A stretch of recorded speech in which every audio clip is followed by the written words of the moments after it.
இந்த பதிவு எதற்காக என்றால், மற்ற நாடுகளை அடிமைப்படுத்தி அவருடைய வளங்களை சுரண்டி வாழ நினைக்கிற நாடுகளுக்காக போடுகிற பதிவு. அமெரிக்கா ஈரான் போர் மேகங்கள் சூழ்ந்து நிற்கிற இந்த காலகட்டத்தில் உங்கள் மத்தியில் பேசப்போகின்ற ஒரு செய்தி, வானமும் பூமியும் என்னுடையது என்று சொல்லி வேதாகமம் சொல்லுகிறது.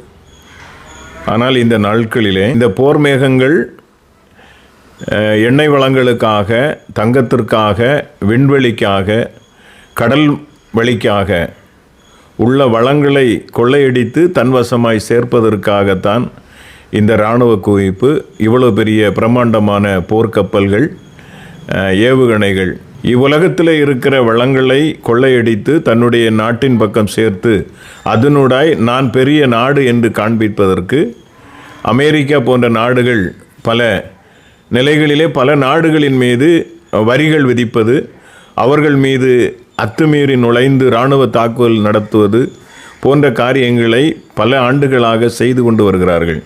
இந்த உலகத்தில் இருக்கிற வளங்கள் எல்லாம் இந்த பூமியிலே தான் இருக்கும். இதை யாரும் எடுத்து கொண்டு போக முடியாது. ஆனால் எல்லா நாடுகளுடைய தலைவர்களும் ஆயுதங்கள் சேமித்து வைத்து மனித குலத்தை கொன்று குவிக்கிற வேலையை பார்த்து வருகிறார்கள்.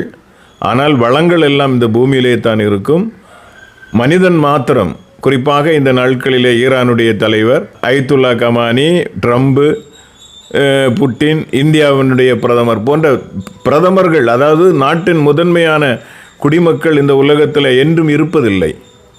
ஆகையினாலே இந்த வளங்களுக்காக நடக்கிற சண்டை, ஒரு நாடு மற்ற நாடை அடிமைப்படுத்தி தான் மட்டும் வாழ வேண்டும் என்ற நிலையை மாற்றி, நாடுகளுக்குள்ளே போர் மேகம் சூழுகிற நிலையை மாற்றி எல்லா நாடுகளும் சம உரிமையோடு வாழுகிற நாட்கள் வர வேண்டும். அதற்காக உலக தலைவர்கள் பாடுபட வேண்டும் என்று கேட்டு இந்த பதிவை நிறைவு செய்கிறேன்.